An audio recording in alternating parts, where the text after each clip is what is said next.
mute, we can hear some background noise. Good? Okay, Michelle, go ahead. All right, so the Board of Cosmetology meeting is convening at 10:05 a.m. on November 2nd, 2020. I will now call roll. Michelle, here. Ragnar? Here. Amber Stark? Here. Tracy? Here. Ken? Harold Falk? Here. Members, during the course of the meeting, please wait to speak until recognized by the chair. Once you have been recognized, please state your last name. Audience members are asked to sign in, on the attendance roster, send in via email, Maria. Public interested parties' feedback may be heard during the public interested parties' feedback period if indicated on the agenda. Everyone is asked to use appropriate language, manners, and protocols when conducting board business. This meeting is now called to order. Okay, good job, Michelle. This is Sylvie. First item is approval of the agenda.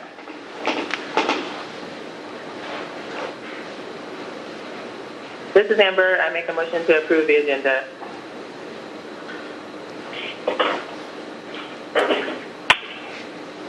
Tracy Bowman, I second the motion.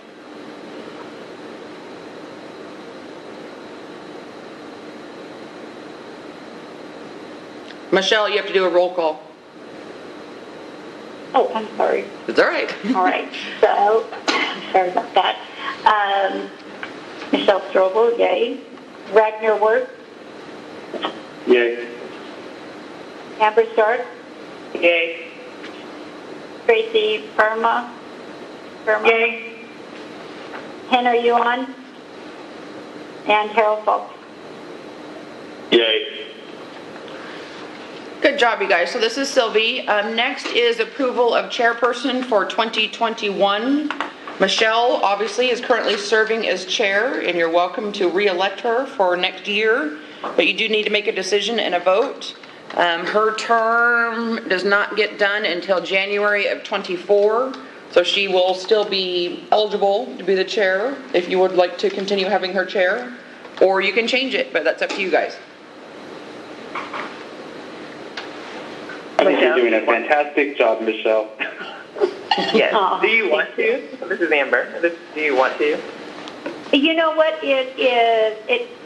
I love it because I love all of you and I love being in this position. It is getting more difficult because I've started a school, and so on Mondays I will be in school. So I'm more than happy to do it unless one of you is really dying to do it, because I would be more than happy to step down.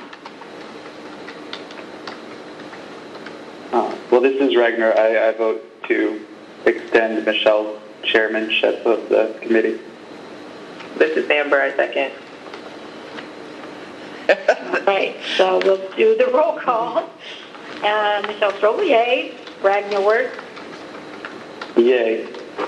Amber Stark. Yay. Tracy, I feel like I'm murdering your last name. Is it Paramo? Paramo. You got it. Yay.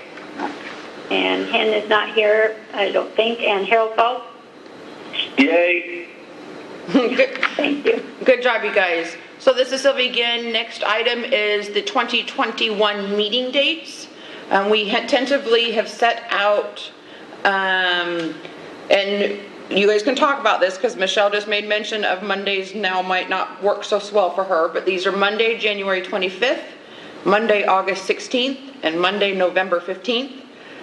I do have the 2021 calendar, so if we need to have a discussion on that, you guys are more than welcome to. Michelle, would it be easier for you if we have them on Tuesday? You know what? It's at this point, by that time, things should calm down. I'm looking for another teacher, so I think keep it where it is right now, and then we'll go from there. Because I looked at those dates, and I'll make it happen. I mean, so let's stick with Monday.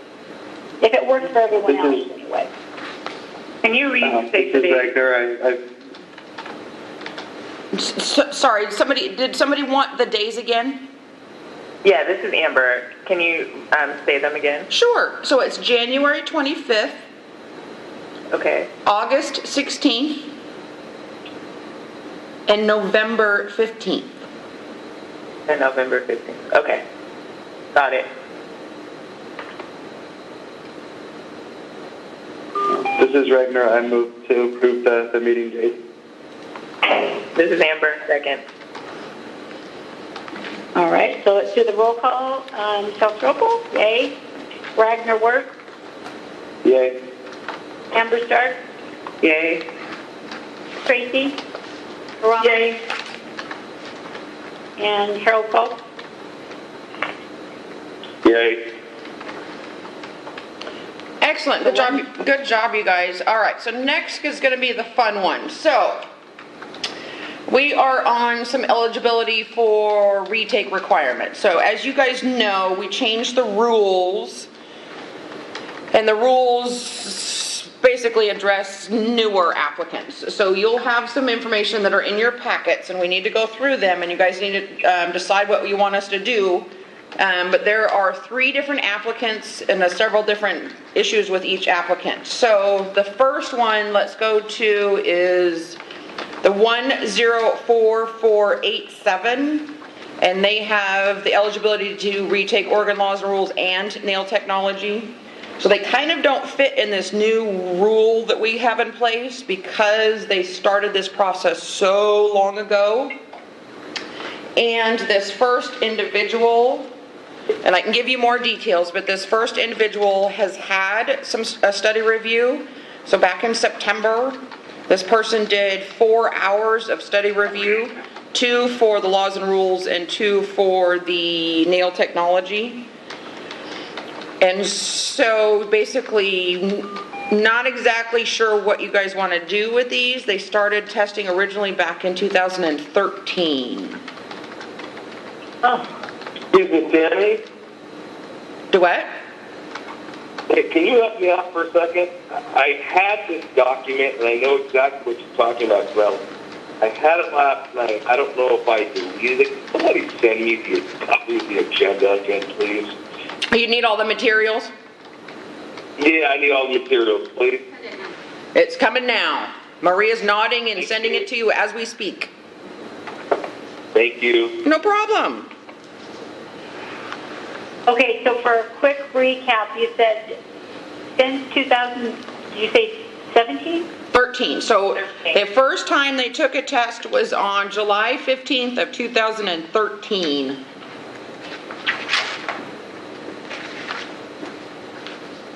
And is this their native language? Did they take it in a different language? They have taken it in both English and their native language. And their study reviews, when we do a study review, they have our person who does a study review and an interpreter.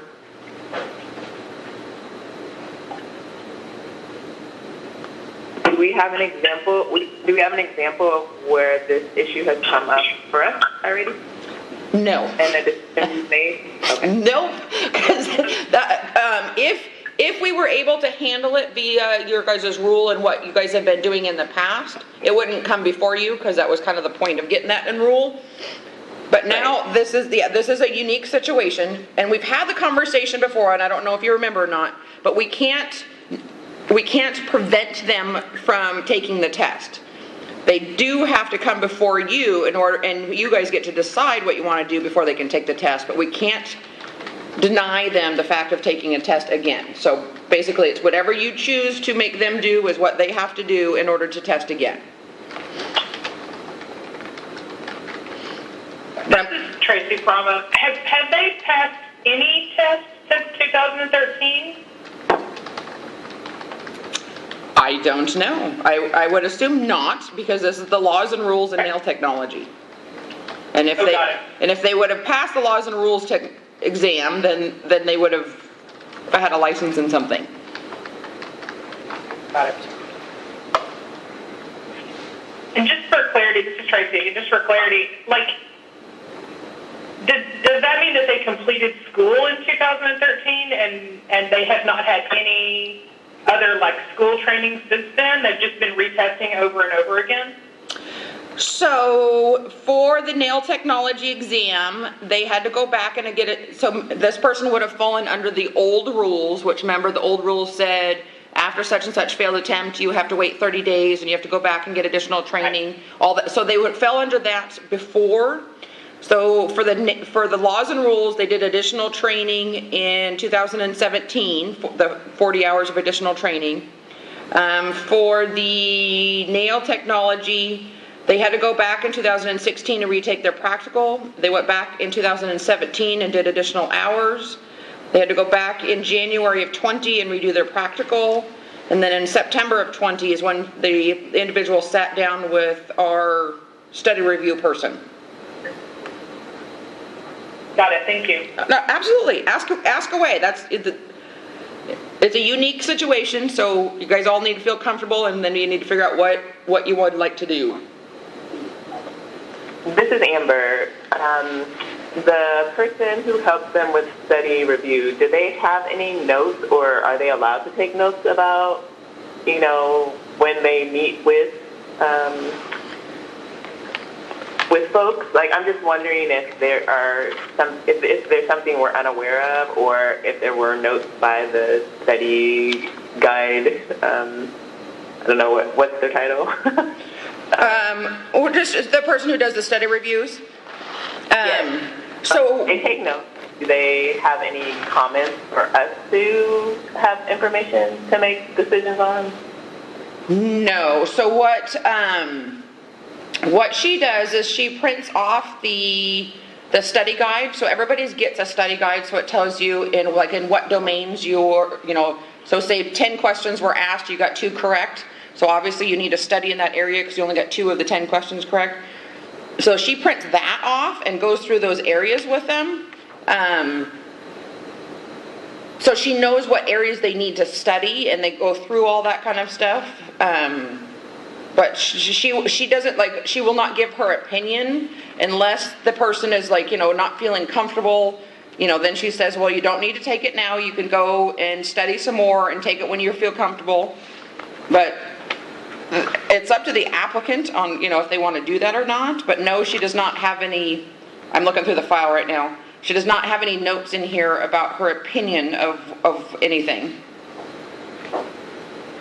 And I don't know if it would, even if she had an opinion, I don't know if it would change anything. I mean, it's so sad because it's been, 7 years, and with a score of 71% close, but isn't able to pass. And I don't know anything about nails. I can't imagine that the laws and rules are that difficult, but for some reason this person isn't getting it. So do we lower the bar? What does everybody think? This is Amber. So the reason why I was asking, because I didn't know if there was a learning disability or something like that. So I was just trying to find out if there's a piece that we're missing, or if this is just the case of you need to just go back to school and start over. So I think I'm just trying to understand if there are some underlying things that we just don't have the full information around. So we know to ask about the disability because then you would fill out different paperwork. So we would know about that, and that would have been part of this whole process. So one would assume that either the person has said that they do not, otherwise we would have gone a different route, because if you have an accommodation, so an ADA accommodation, there's different paperwork, and then there's different things that we can do to help the individual. And none of that's in here, so I'm assuming that did not occur. Okay, good to know. Mm-hmm.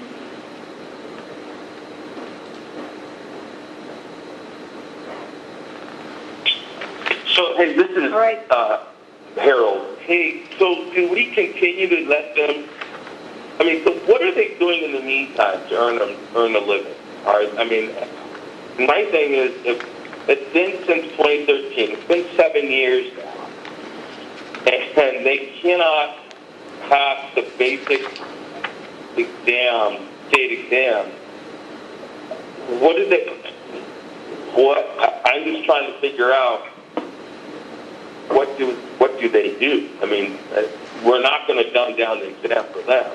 We're going to give them all the assistance that they need.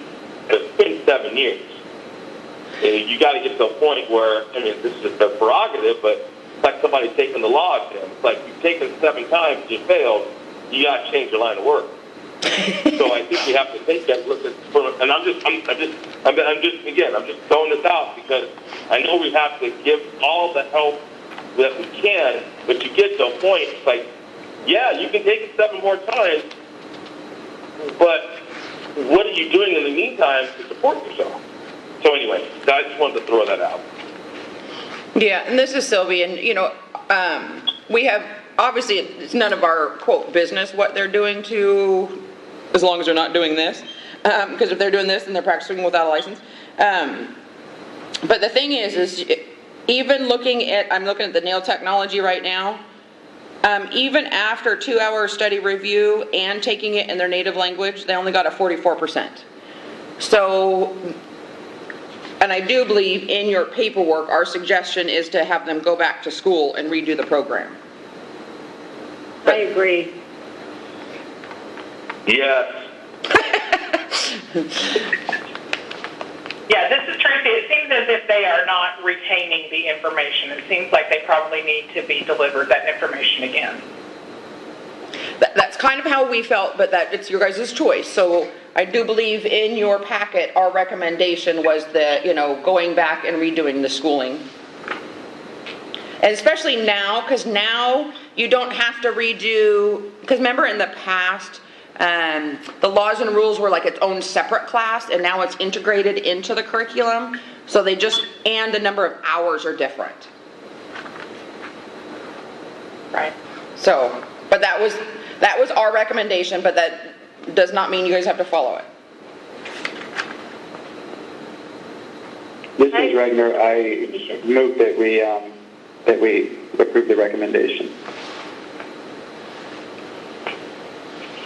This is Tracy Paramo. I second the motion.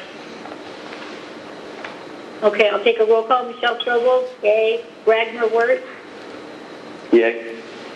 Amber Stark, yay. Tracy Paramo, Yay. Carol Falk, Yay. excellent. All right, so next one is applicant number 136312.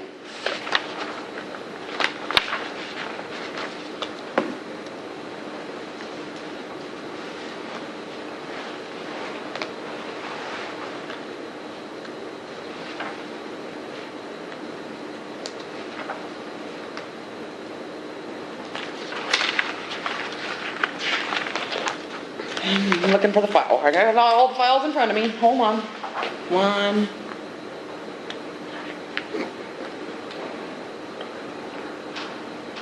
Okay, so this is another unique one, and you guys may choose to just do the same thing, but that's up to you. 312. So first time, so this is not unique. The third one's going to be the unique one. So this individual has chosen to not do a study review. So remember how we made it to where it was, a choice. You either did a study review or you went back to school, or you went back for the additional training. So this person has started in October of 19, and last test was on September 3rd of 20. Has not done a study review. Did go back to school and do the additional training hours. So this one's a little more unique or different than the other one we just talked about. So what we could do is offer them another study review or back to school again. I mean, I don't know kind of what you wanted to do, but we had this conversation before where we can't make somebody do a study review with us. We can encourage them to, but we can't force them. So I don't know. I agree. Offer the study review. Yeah, we can make it a choice. This is Amber. We can say, you can decide to do a study review, and if not, then you have to go back to school. And do the full hours? If they choose to go back to school, would you want them to do the full hours? When Your you say full recommendation hours- says 150 hours of training for safety and sanitation, Oh, yeah, okay. right? Under one, it says 150 hours Yeah. training in safety and sanitation. Yeah, so this So is, that. yeah, because this is just the person who, this individual is not able to pass the Oregon Laws and Rules exam. And so they can either go back and do the 150 hours, or they can do a study review. Is that what you guys are talking about? Yeah. Yes, this is Amber, yes. Okay, I'm writing as you're talking. So study review or 150 hours at school. Oops. Yes. Yes.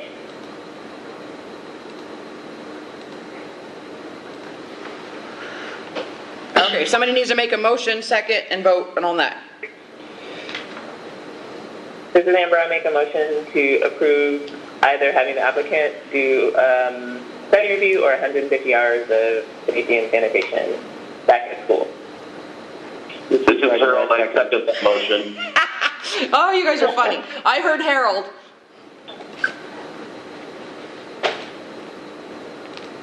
Okay, so let's do a roll call. Michelle Strobel, yay. Wagner Worth, Yay. Amber Stark, Yay. Tracy, Yay. Harold. Yay. Right. Okay, so this is Sylvia again. So next one is another complicated one. So this we're talking, so it's kind of both laws, so we're kind of, since this person started trying to take the test back in 2010, so February of 2010, and is all, again, fitting into the old rule, because they haven't taken a test since 2018, and now they're wanting to come back and take a test again, which, that's been 2 years ago.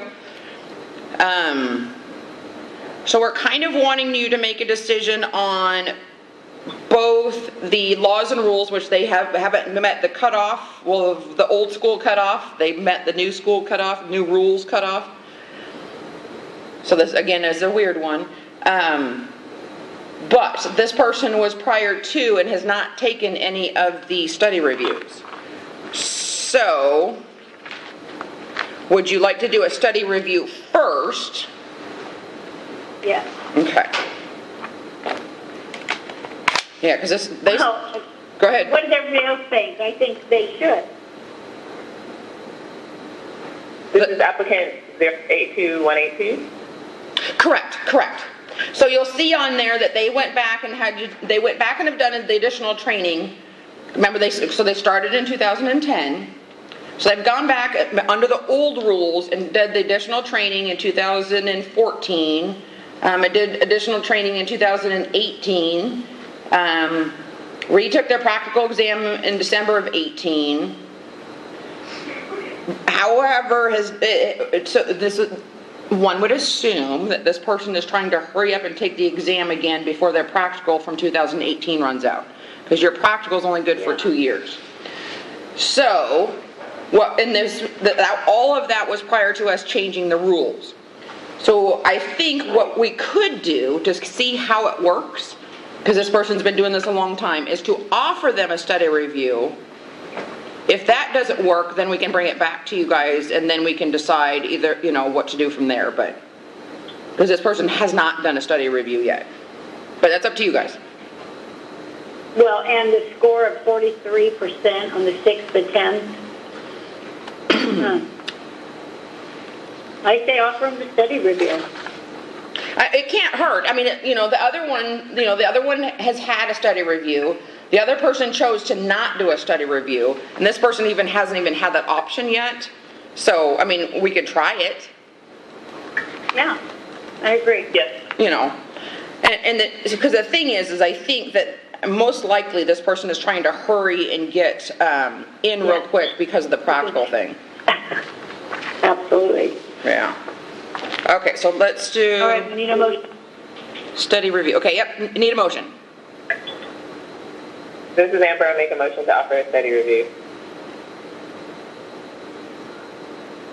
This is Tracy Cromwell. I second the motion. All right, I'll do a roll call. Michelle Strobel, yay. Wagner Wirt, Yay. Amber, Yay. Tracy, Yay.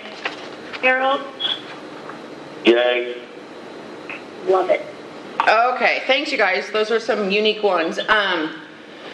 We'll move on. We're on item number 3, Director's Report. Just a couple quick little things. I'll get into more detail about the office down under the COVID-19 stuff, but a couple little things.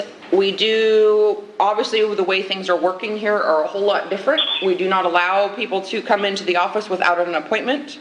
Most of our staff are working from home or working remotely. We are working on trying to get some inspector positions filled. We currently only have 3 active inspectors doing all the inspecting for Oregon, along with still being in a pandemic. So they're a little overworked and overwhelmed. The other thing is the office is working on getting what's called MS Teams. So MS, Microsoft, MS Teams. So we're working on getting that together. So hopefully we will be able to send you, meaning board members, the public would still have to call in on a phone, but you board members will be able to start seeing each other, hopefully, as long as you have a camera on your laptop or your computer, whatever it is that you're using. And if we can't see you, you'll still be able to see us, but we're working on that because this remote board meetings is going to continue for quite some time. As you know, probably know, the governor extended out the emergency all the way out till January, and she has the right to continue doing it 60-day increments. So I would assume until a vaccine comes out and it is readily available to the public, we will kind of stay in this weird limbo, but we're trying to really hard to get the cameras up and running. So, but of course we couldn't purchase stuff in advance for MS Teams. Once we got MS Teams approved and loaded on our computers, then we could start purchasing equipment. We tried to purchase equipment and everything's on back order. So hopefully we'll get cameras soon. And but we'll let you know, because you'll get a link in an email that says here's how you log in. We still have to record everything with Granicus, but at least we'll be able to hopefully start seeing people instead of everything on the phone. So that's one thing, big thing that we're working on. So hopefully that'll help. I feel a little like disconnected from everybody because I haven't seen people in so long. Right. Yeah, and it's weird. Personally, I like sitting here in my pajamas. I know, that's what one of the things I'm like, I'm going to have to actually fix my hair every day. I was going to say, do we actually want cameras? I know, right? We'll at least have a week's worth of forewarning on a day that we know we have to get ready in the morning. So, Those who want to. yeah. Let's move on to the statistics. So in your packet, and Harold, did you get the email with your packet? Yes, thank you very much. I received it. All right, perfect. Okay, so let's look at the statistics real quick. You guys have seen these before. Again, we are still open for like appointment only, so we still are allowing new people to come in, take tests, and get licensed. However, most of your renewals or almost all your renewals, have to be done either online or through the U.S. mail, because you cannot walk in here and renew anything without an appointment.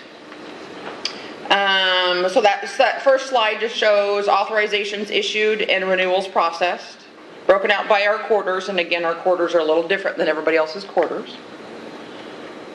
The next slide shows the exams, and mind you, this is the amount of times an exam has been taken, not necessarily the number of people who have taken it.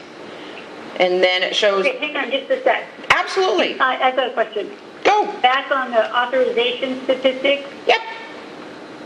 So, like if you look at 2019 quarter 1 under barber, you see 24, hair design 200, blah, blah, blah. Correct. So those are the actual people that have taken and passed, correct? So those are... Right.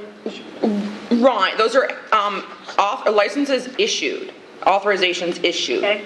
So 24... Okay. individuals were issued a license in quarter one. So mind you, quarter one of 2019 is actually July, August, and September of 2018. So then follow down 2019, 2020. Why would we have 2021 quarter 1 33? Because that is actually July, August, and September of 2020. I told you, it's the state government. Our years are different than everybody else's. Okay, got it. Yes. Okay, so then, I get it. Okay, so then is it the same way fiscally Same way what? when you report numbers?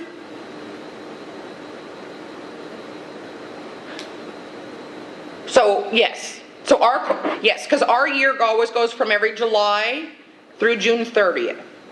That's our year. Okay, got it. Yes. Okay, got it. Yes, it gets very confusing. Okay, I'm done. So if you're not into state government, then it gets very, very confusing, but yes. Well, you told me before, but, yeah, okay, got it. Okay, carrying on. Okay. All right, so the next slide after that one just shows the pass-fail rate broken out by the different exams. And I'll just keep going unless somebody has a question. You just stop me. So the next Keep going. okay, the next slide just shows the long-term trend, which is very, very stable. It just shows, your barber, aesthetics, hair, nail technology, and natural hair care broken out again by quarter, which is those are weird quarters. But it just shows the long-term trend, which is very stable. Because there was quite a time there where barbering was going down a lot, and it's still going down, it's just not as much as it used to. The next slide then shows just a snapshot in time, so this is as of October 26th. This is how many active licenses there were on that day. And that's a license, not persons. Because obviously a person could have more than one. Got it. Okay. Next slide just shows the long-term trend for the business licenses, which we consider the facility, independent contractor, and freelance or business licenses. Look at natural hair care. Woo. I know, up to 139. The next slide just shows, again, a snapshot in time as of October 26th, the actual number of facility licenses that were active, freelance authorizations, and independent contractors. And the next slide is the depressing one, which shows the financials.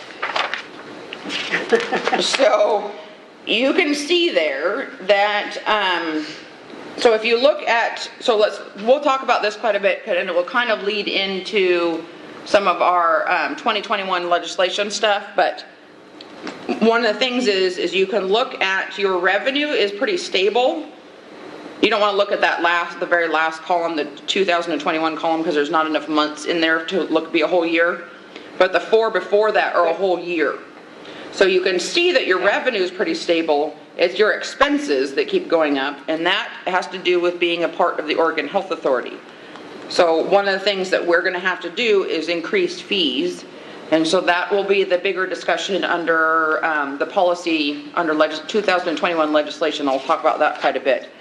But we're having to increase fees in order to cover the cost of now being part of the Health Authority. So one of the things that we did, and go ahead. Sylvie, real quick, when did we agree to be a part of all that? And when did we agree to take on just the financial burden of that? Was that a long time ago? Well, none of us in this room or on the phone got to agree to, we were told.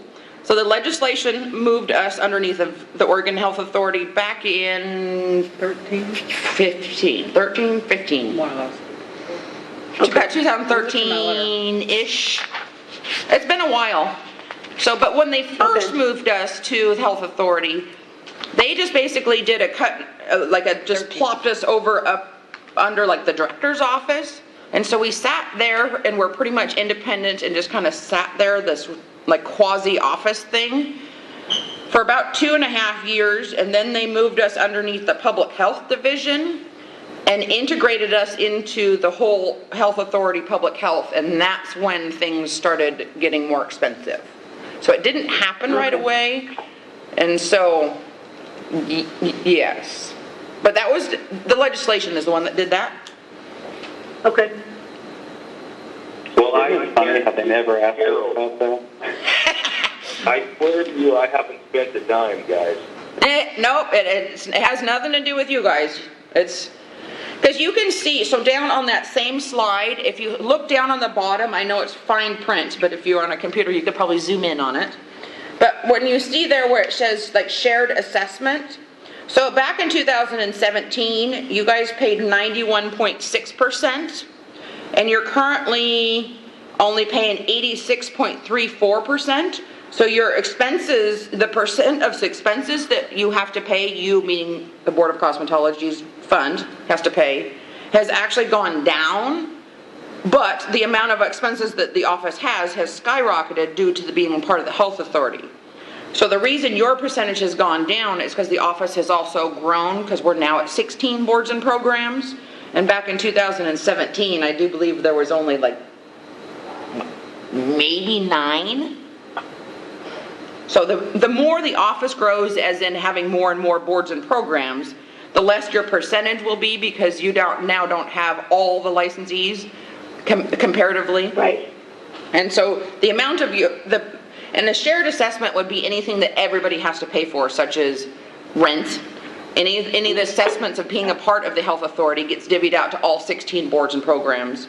But your percentage of that has gone down, but it's still way more than what the revenue that you're bringing in covers. Does that make sense? Yeah, it makes sense. Okay. It also makes sense that the legislators put that burden on the board, and the board, we have zero say, or, because it's going to boil down to, yes, higher fees for everyone. Correct. And I'll get into way more detail. Yeah. Yep. I'll get into way more detail, and we can skip to it now if we want. But on the agenda, it's under policy report 2021 legislation, and I can talk about it now because it kind of just flows. But we have it's called a POP, which is a policy option package. The government loves to use acronyms. So we have a POP, policy option package. We actually have 2 of them. We have one for this board and one for respiratory therapy and polysomnography, because the fees have to be ratified, which means voted on and approved by the legislation. So that policy package is moving through the process and will go before the legislation, in which session doesn't start till February.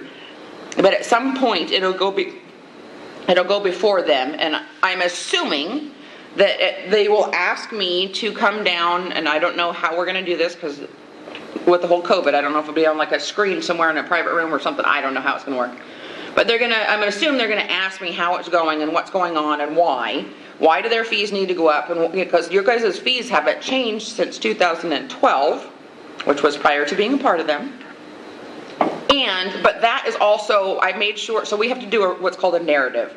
So there's a narrative that goes in with this policy package and explains why the fees, are where they are, what they need to be, why they need to be. So in there it says that the fees haven't increased since 2012, and that now being a part of the health authority has cost the office more to operate, so fees have to go up. And so that discussion is in there, and I would assume that the legislators are going to want to talk to me about how it's going and all that stuff. So it's not going to be a surprise to the legislators that it is more expensive for us to be a part of the health authority, because that's in that narrative, and also if they ask me, obviously I would say it. So we'll see how things go. Ultimately, the legislators get to decide of what the fees are going to be, but I can give you kind of a rough estimate of what we think they should be in order to sustain. But then there also is the option of conversations about the legislation saying, hey, well, maybe this isn't working, maybe we need to move them over here. I mean, we don't know those conversations until session starts. So I will have a lot more information for you at the next meeting.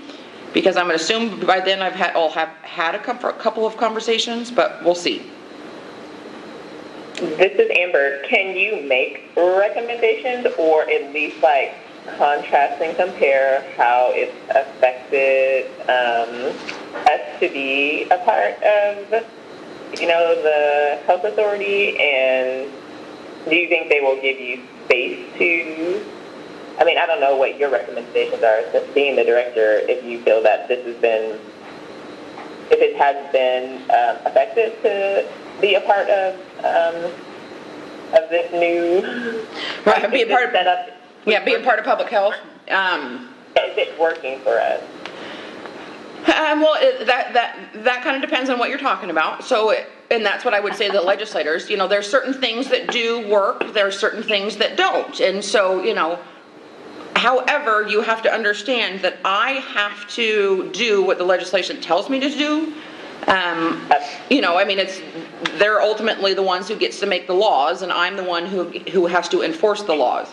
I mean, I can give them, you know, my suggestions, my opinions, which is what we did on the fees.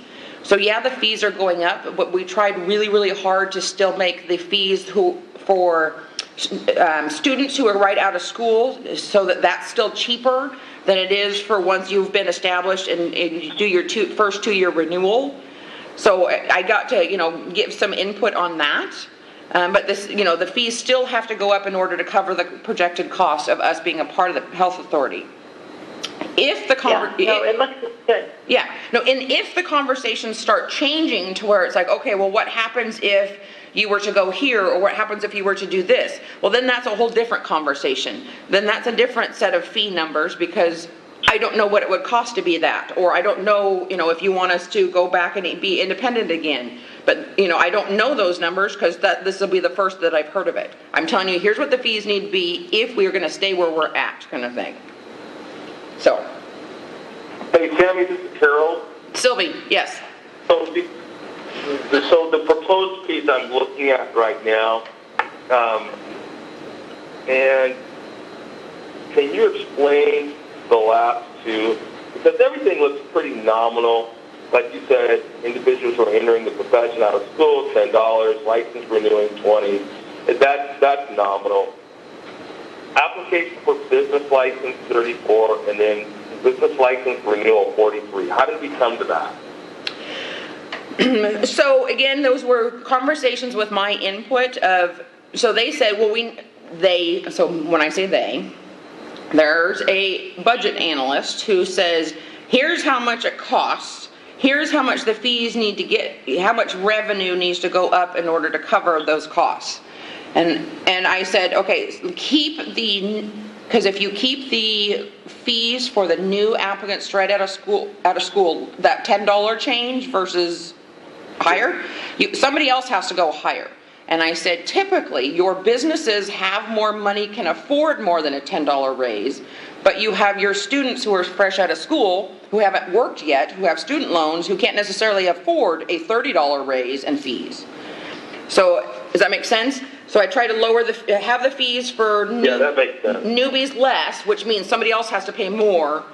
And so we talked about that, and somebody has to pay it, and I just personally feel that students are not the ones who should have to pay as much of an increase as somebody who has an established business or is establishing a business. Does that make sense?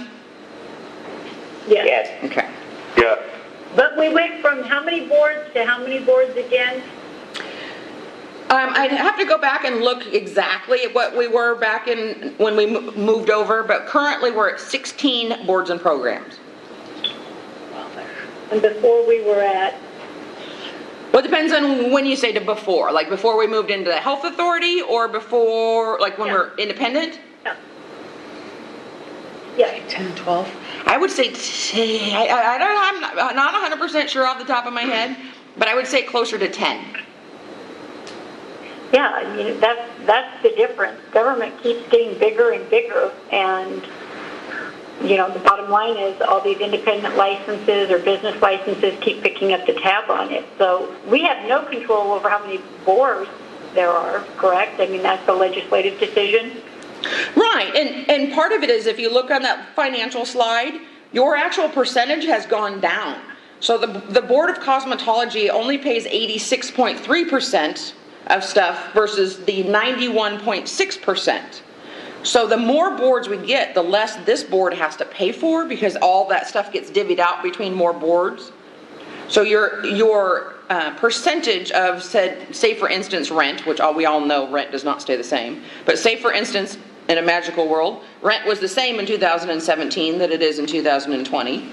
You would have paid 91% or 91.6% of the rent in 2017, and now you're only paying 86.3% of the rent.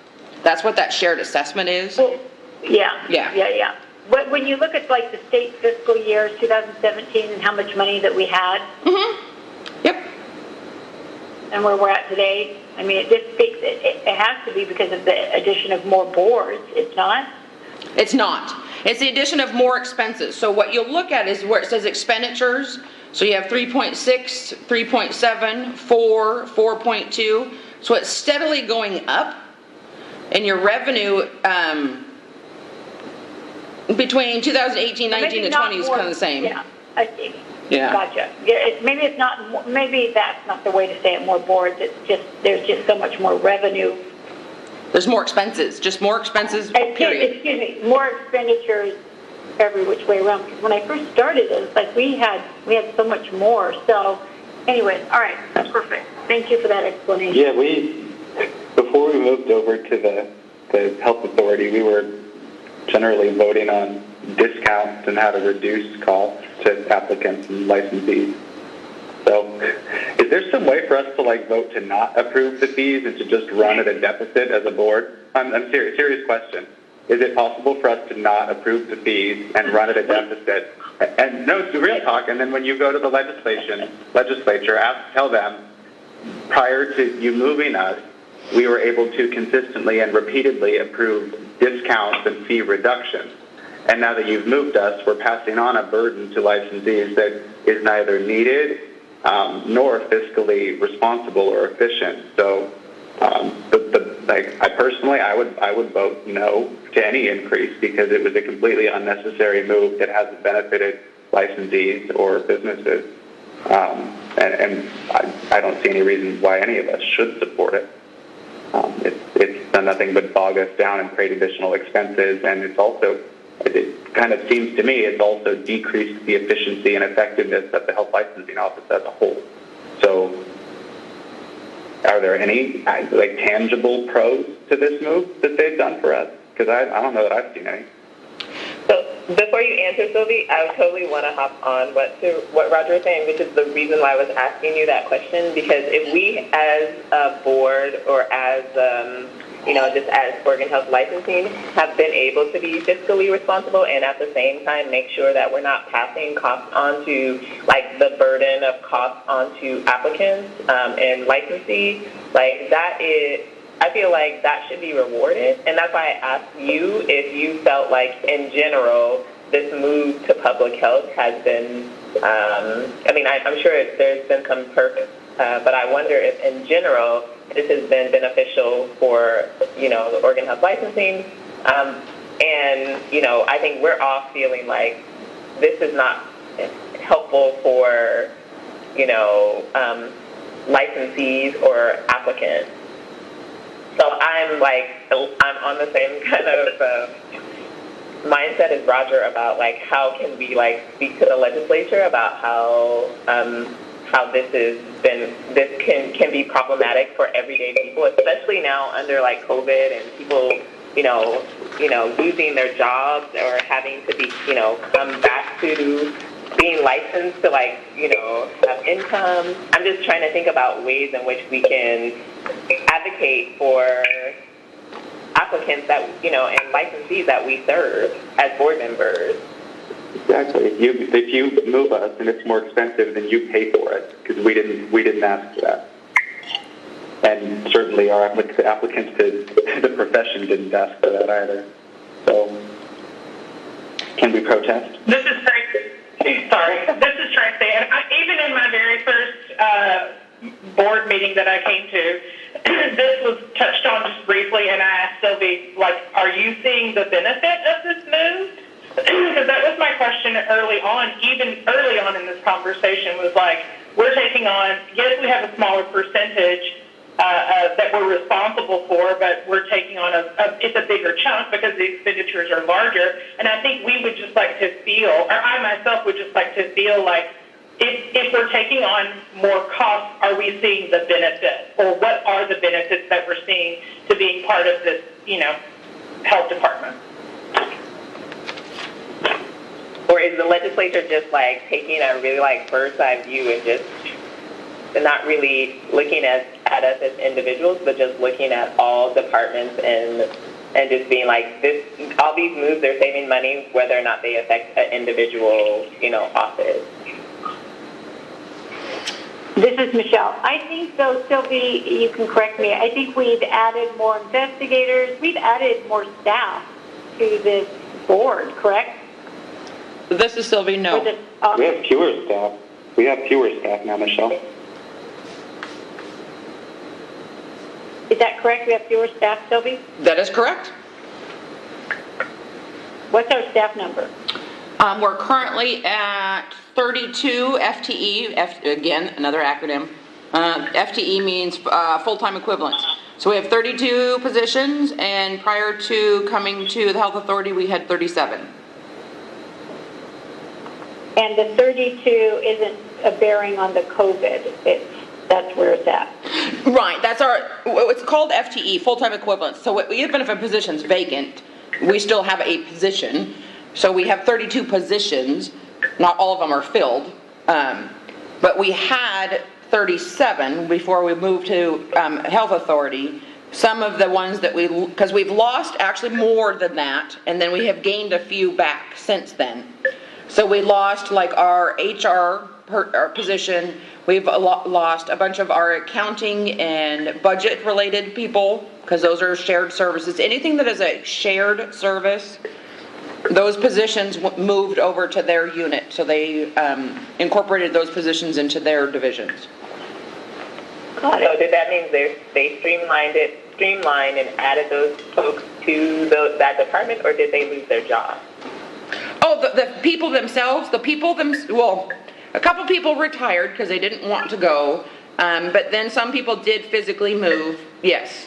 So if you want to stay in your position, you had to physically go to another unit. Okay. And I'm just wondering if we can, as a board, like, flip you a note to take to the legislature and be like, hey, the board members are really concerned with this because, they would like to advocate for, the people they're serving. And, I feel like it's my responsibility as a board member, to advocate for licensees and applicants when the state government makes decisions that they don't necessarily see how they're affecting, everyday people. You know what I mean? So maybe flip you a note is not the correct language, but I'm just wondering if there's a way that we can, like, write a letter or something when they ask for your opinion or whatever. Okay, so a couple different things. Let me address several things. So I hear everything that you're saying and know everything. I've been around long enough. I hear everything, and I try to incorporate all of that into the narrative that talks about the fee increase. And then if they ask me to come testify, I'll again verbally articulate that. But however, we, as in the board members and me and this entire office, are part of the executive branch, and we cannot advocate for or against any kind of bill. We've had this conversation before. We are like Switzerland. We are neutral on everything. We tell them the pros and cons, the reasons for, and that kind of thing. You as individuals have every right to get a hold of your legislator. You cannot do it in the capacity of a board member, though.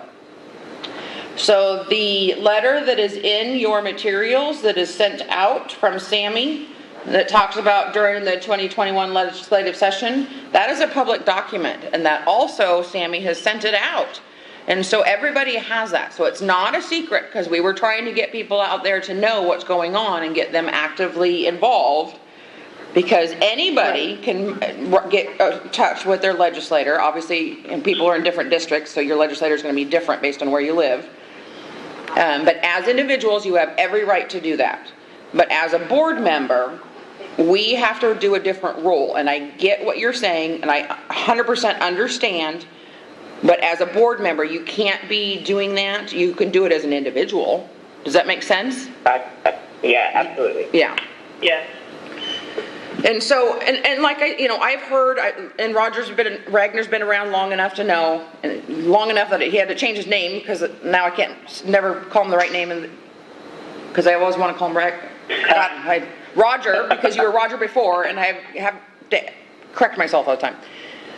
But I advocate because I know exactly what the discussions are. That's why they asked me to come testify, because they know that I know what does the board feel about this and what about that. We know all that, and I've already had a lot of those conversations. But if the legislation is going to keep us in public health, we have to raise fees. So they'll understand what that means. Sylvie, do we have to vote to approve the fee increase as a board? No, the fees do we vote on that ever? Does no. this happen? So fees are always done differently. The board does not get a vote on them ever. So the fees get what's called ratified.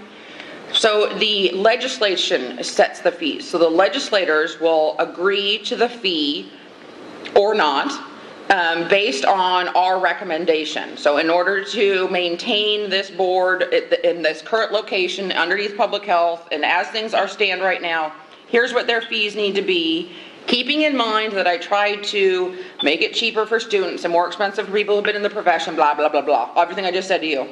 And then they'll either agree or disagree or ask me questions or whatever. But ultimately, the legislators are the ones who get to approve them.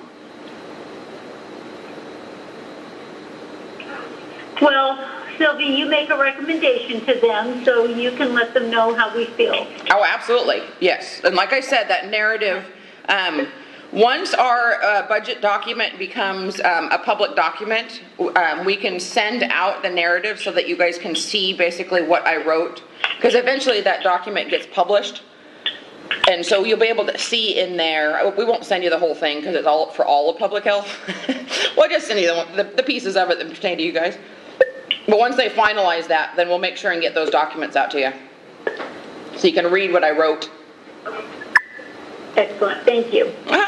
Thank you. Absolutely. It has to go through a whole process. So remember, so we're part of public health. So public health has to get their whole budget document, and that's for all of public health, not just us. And then it has to go to the Oregon Health Authority and their director. They have to bless it. And then it goes over to DAS, which is Department of Administrative Services. They have to bless it, which all this stuff takes a long time. And then it goes over to the legislation. So, and the legislation probably won't have it until towards the end of January, and then session starts the beginning of February. Okay, great. Okay? So let's back up one little slide and let's do the regulatory report. Bob's here. Morning, everybody. Hi, Bob. Morning, Bob. So we still have 3 biennium on the regulatory report. 15-17, we have 4 remaining cases. 3 of those are in my office. They should be done this week.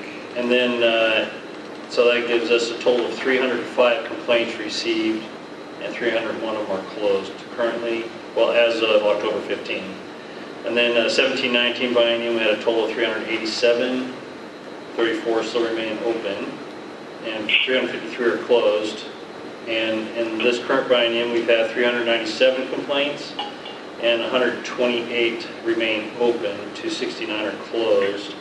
At the bottom left corner of the report, you'll see some COVID-19 cases, and that there is why there's such a huge increase of complaints received in this current biennium.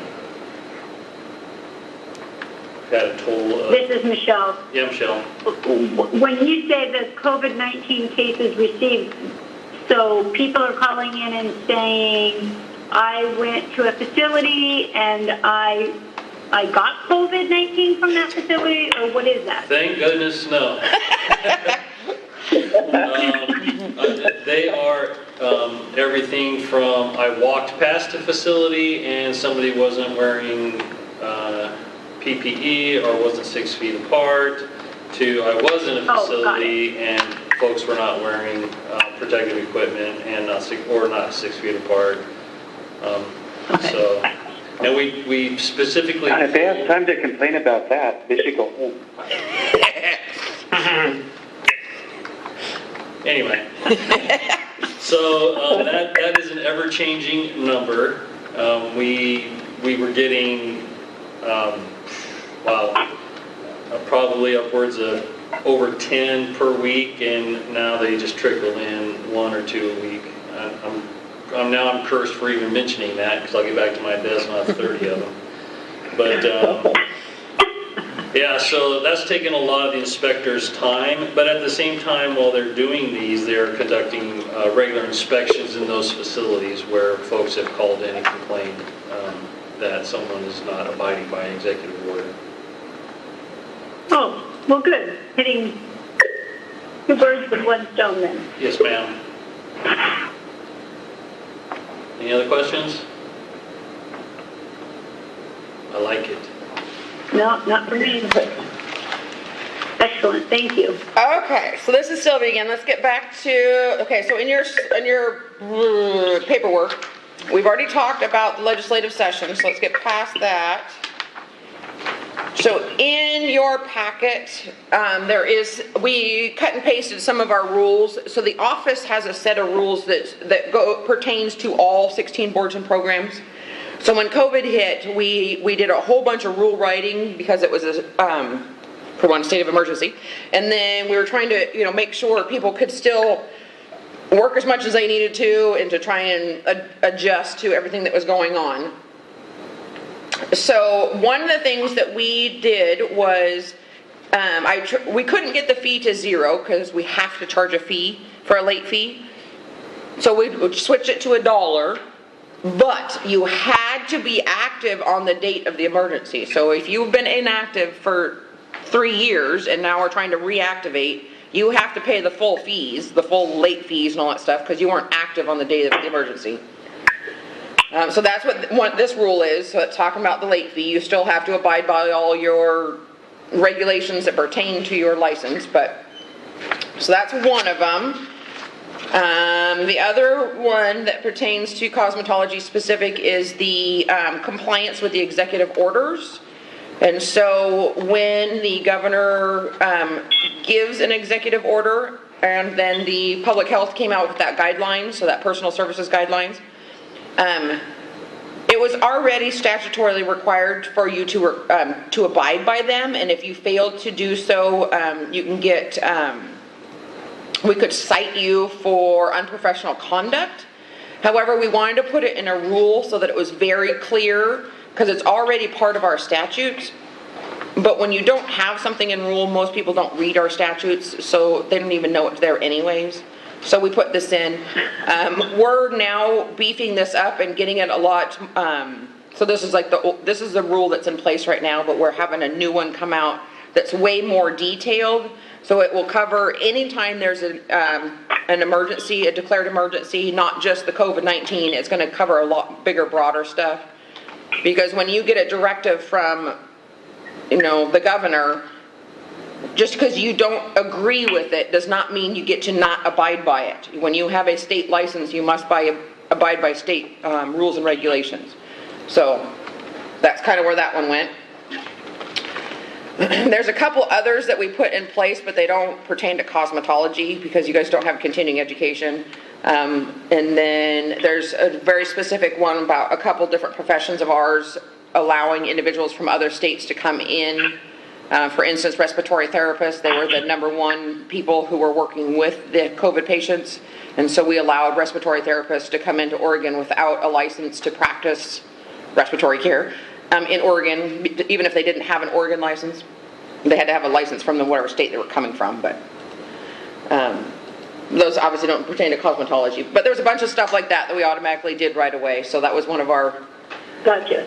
big things. But I covered the two that do for you guys. Any questions on any of that? No. No. Okay, because we're going to start getting into so we're on the public interested parties feedback. So Michelle, if you would read your, the second page of your scripts that says about the public interested parties, and then I'll try and address everybody who's on the phone. Okay, so at this time, the Board of Cosmetology will hear public interested parties' feedback. Members of the audience, please wait until you have been recognized by the chair. Once recognized, please state your name and affiliation to the board for the record.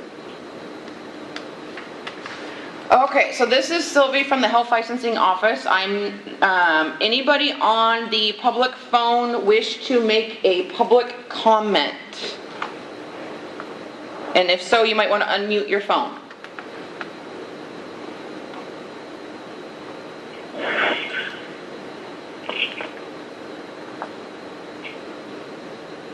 Would anybody like to make a comment?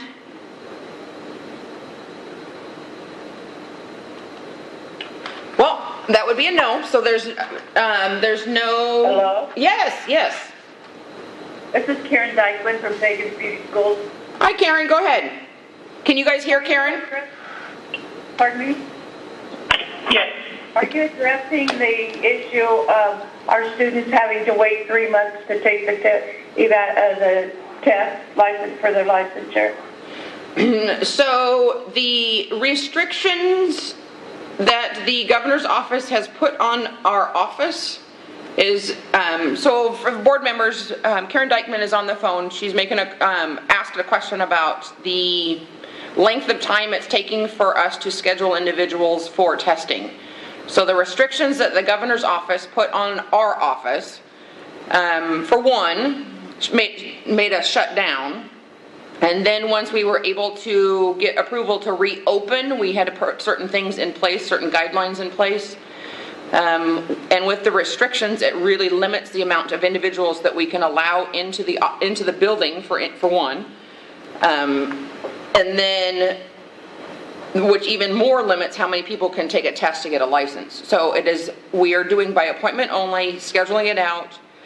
And our building is not large enough to allow as many individuals in to test as would be ideal, because obviously our building was not designed for a pandemic. If you've been here physically, you see that our testing stations are literally stacked right next to each other. So in order to allow for us to open, we had to measure out and turn off almost all the computers except for ones that were far enough apart to where people could test. So anyways, Karen's concern, which is a concern with everybody, is the length of time that it's taking new students to be able to come in and test to be able to get a license. So we are currently scheduling out appointments out into January because we are so booked because we can only allow so many individuals in. And so the office is working on a couple different things to try and get some solutions for that. However, nothing's going to be happening soon. So that's where Karen's coming through. And I'm assuming, Karen, did I answer your question? Yeah, I knew that. I would just question why isn't there any other state offices that are empty that you could use and give them a written exam, not by computer? There's a couple different options that we're looking into. Some state offices have been shut down and they don't allow you to, there's so much to this COVID thing, because they've shut the offices down because they don't have the adequate HVAC system. So, and they haven't been maintaining them because of the staff are not working in the building. So there's a whole lot more issues besides just the fact of having room. There's more to what buildings she will allow to be open and not open. Another thing we can do, Michelle, is... Hey, Michelle, hold on. Michelle, just hold on. It's the public's turn to talk. Go ahead, Karen. Sorry. I said when they get the K through 12 schools open, will it help? I don't know. It'll be interesting. Yeah, because one of the things that the schools have to do is upgrade all their HVAC systems. So there's just a whole lot to it. I mean, people get that, it's not just the room, it's not just the 6-foot distancing, it's not just masks, there's way more to it. So we're working on as much as we can, and we know, because, and cosmetology is not the only one that we do tests for. So we're working on it. It's just everything's slow. You got to get approval, so we'll work on it, Karen. We'll continue, and we'll keep you informed. Right. It just makes me nervous that these kids go out and get another job, and there goes our... Yes, yes. Going down the tube. Yeah, very true. All right, Karen, anything else? No. Nope. Just questioning. Okay, thanks, Karen. Is there anybody else on the public phone that would like to make a comment?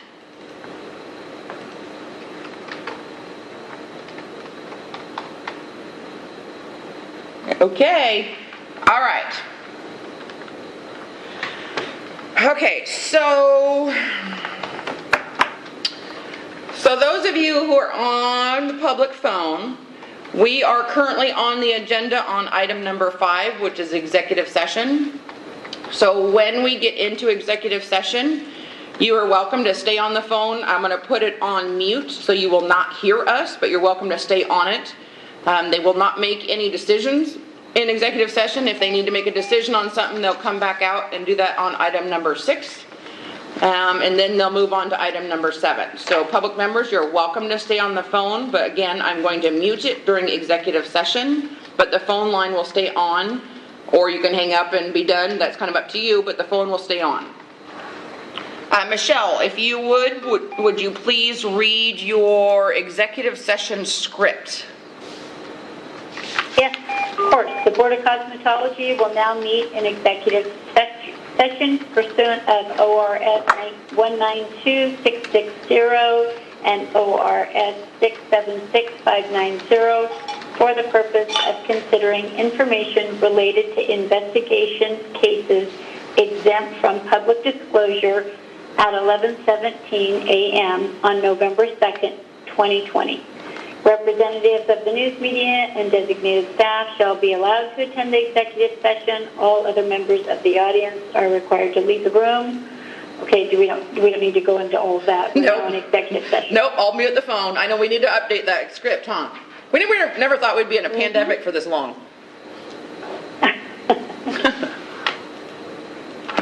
Okay, so the public phone is muted. Maria's going to do a little switching over of the recordings. Exiting executive session thing. Okay, the Board of Cosmetology will now exit executive session and reconvene open session at 11:38 a.m. No final decisions were made. No votes were taken in executive session. Members of the audience are welcome to return and represent. Oh, we don't need that. Yeah, I unmuted the phone, just so you know. Okay, so this is Sylvia again. We are on item number 6, which is items for board action. It is proposed that in case number 19-9337, that a civil penalty in the amount of $3,000 be issued.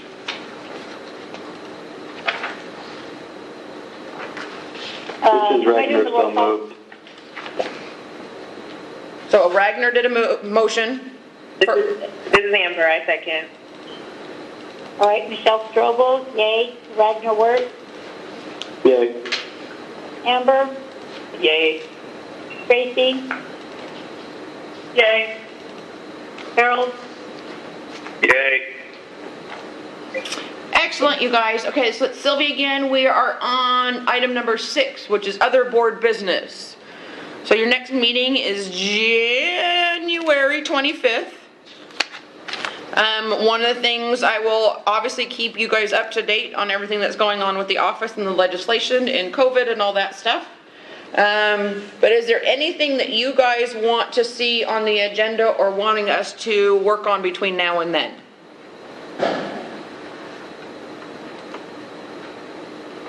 Not from me. Well, and you don't have to decide today. You could always send one of us an email. Best to do to Sammy, but any of us who get it will pass it along to the right person. But is there anything anyone wanted to talk about under other board business? This is Amber. I don't have anything. You guys are all quiet. If nobody has anything, Michelle, you should have a nice one-liner closing script. I do. I'm anxious to read it. The Board of Education is adjourning at 11:40 a.m. Happy Thanksgiving and Merry Christmas to you all, and I'll see everybody in 2020.